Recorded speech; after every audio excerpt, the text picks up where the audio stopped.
Hello दोस्तों, कैसे हैं आप सब। आज का जो हमारा लेक्चर नंबर 7 है, ये बेस्ड है contents of the preamble of the भारतीय कॉन्स्टिट्यूशन या elements of the preamble of the भारतीय कॉन्स्टिट्यूशन, यानी कि भारतीय संविधान की प्रस्तावना के प्रमुख तत्व। तो ये जो लेक्चर सीरीज है, ये हिंदी और इंग्लिश मीडियम दोनों प्रकार के विद्यार्थियों को ध्यान में रखकर बनाई गई है।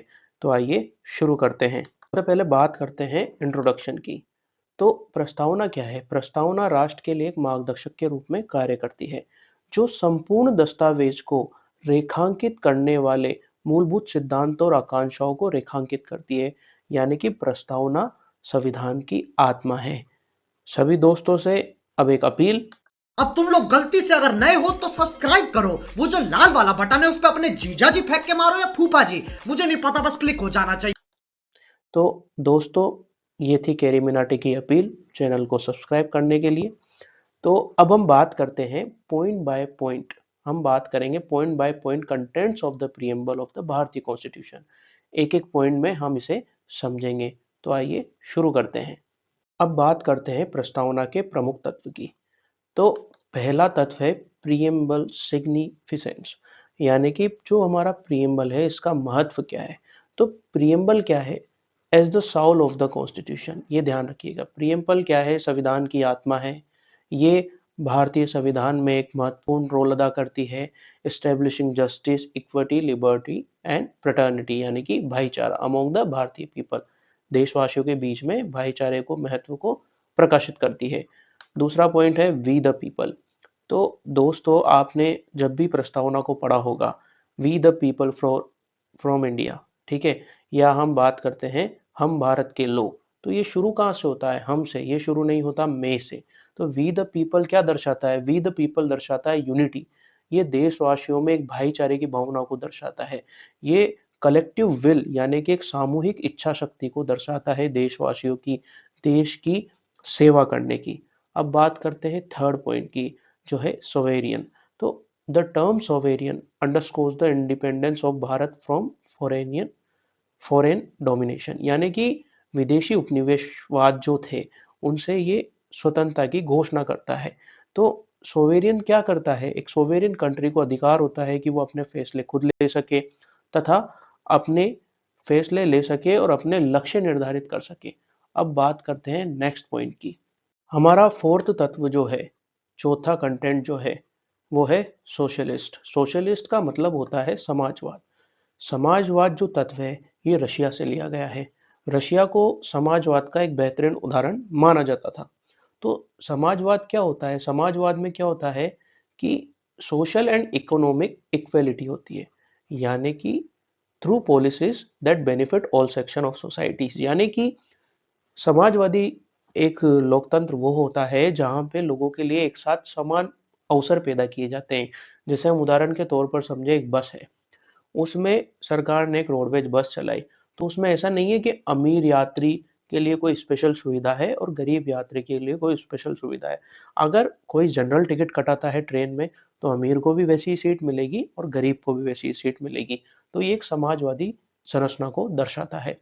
पांचवा पॉइंट है सेक्युलर, यानी कि धर्मनिरपेक्ष। तो धर्मनिरपेक्ष का मतलब है कि भारत का कोई धर्म नहीं है।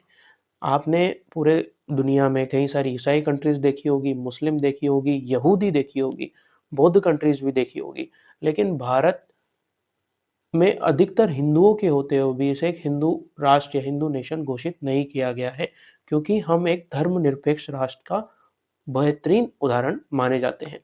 हमारा सिक्स्थ पॉइंट है डेमोक्रेटिक, यानी कि लोकतांत्रिक। डेमोक्रेटिक क्या होता है? Democratic affirms the commitment to a system of government where the power rest with the people, यानी कि जहां पे शक्ति लोगों के हाथों में निहित होती है। आपने एक चीज हमेशा पढ़ी होगी, जनता का, जनता के द्वारा और जनता के लिए चलाया जाने वाला शासन ही लोकतंत्र होता है। अब बात करते हैं नेक्स्ट पॉइंट की, जो है सेवन पॉइंट, रिपब्लिक। रिपब्लिक का मतलब होता है गणतंत्र। तो रिपब्लिक क्या होता है? Republic indicates that Bharat is a nation where the head of the state is an elected representative। आपने देखा होगा, हमने काफी सारे संविधानों से प्रमुख प्रमुख तत्व शामिल किए हैं। जो ये हमारा सेवन पॉइंट है, ये शामिल किया है हमने अमेरिका से। अगर ब्रिटेन में, जैसा कि आपने देखा, वहां पे राजा जो किंग है वो देश का प्रमुख होता है, वो इलेक्टेड नहीं होता है, वो बाय एक तरीके से मान सकते हैं कि जो फैमिली है उसमें जो पैदा होगा वो अगला किंग होगा। लेकिन रिपब्लिक में क्या होता है, अमेरिका, तो वहां का जो देश का प्रमुख होता है, राष्ट्रपति है, उसे जनता चुनती है। हम जनता में विधायक चुनते हैं, सांसद चुनते हैं, फिर वो जाके हमारे हेड ऑफ स्टेट का चुनाव करते हैं। हमारा 8 पॉइंट है जस्टिस। तो कंटेंट जो है प्रियम्बल का, ये भी एक प्रमुख तत्व है, justice.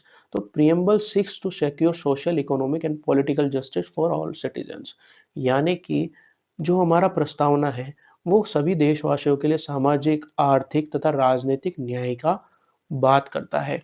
It underscores the importance of a fair and equitable legal system that ensure no one is denied their rights। ये एक ऐसा लीगल सिस्टम भी तैयार करता है जहां पे सभी लोगों को समान अधिकार मिल सके। बात करते हैं हमारे नेक्स्ट पॉइंट की, जो है इक्वेलिटी। इक्वेलिटी यानी समानता। तो इक्वेलिटी क्या है?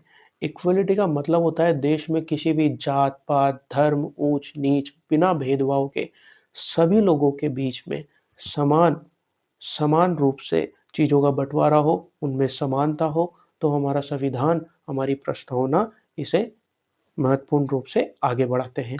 हमारा 10th पॉइंट है लिबर्टी।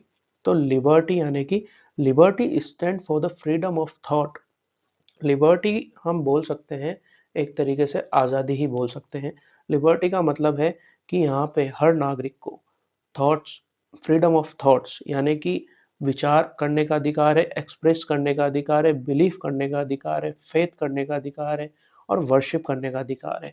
यानी कि सपोज कीजिए आप किसी एक विचारधारा को मानते हैं, तो हमारा संविधान ये आज़ादी देता है कि आप उस थॉट को आगे बढ़ा सकें, एक्सप्रेस कर सकें, उसमें बिलीव कर सकें, किसी पूजा पद्धति को मान सकें, और ensuring that every individual can exercise their rights without undue interference. यानी कि जो शासन है वो उसमें बिना किसी हस्तक्षेप के लोगों को हर तरह का अपनी आज़ादी, जो उनके मौलिक अधिकार है, उसके अनुसार कार्य करने देगा। हमारा 11वां पॉइंट है फ्रेटर्निटी। तो फ्रेटर्निटी का मतलब होता है भाईचारा। तो फ्रेटर्निटी क्या देती है? हमारा जो प्रियम्बल है उसका एक प्रमुख तत्व है फ्रेटर्निटी। हम भारत के लोग, ये देश के सभी लोगों में एक भाईचारे की भावना को बढ़ाता है, बिना किसी उनकी जात के, धर्म के और क्षेत्र के। तो दोस्तों ये थे हमारे कंटेंट्स ऑफ द प्रियम्बल। अब बात करते हैं कंक्लूजन। जो हमने कंटेंट्स ऑफ द प्रियम्बल पढ़े, इसका सार क्या है? तो इन समरी हम बोल सकते हैं द प्रियम्बल जो है वो भारतीय कॉन्स्टिट्यूशन के एक कंप्रिहेंसिव विजन यानी कि एक दूरदर्शिक दृष्टि को बताती है कि किस तरीके से हमारा संविधान शुरू किया जाएगा, इसमें क्या क्या चीजें बताई जाएगी। तो प्रियम्बल क्या है? संविधान की आत्मा है। तो दोस्तों, होप सो आपको ये लेक्चर पसंद आया होगा।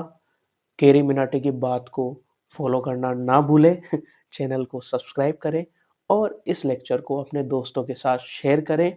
मिलते हैं अगली वीडियो में। Thank you so much. जय हिंद।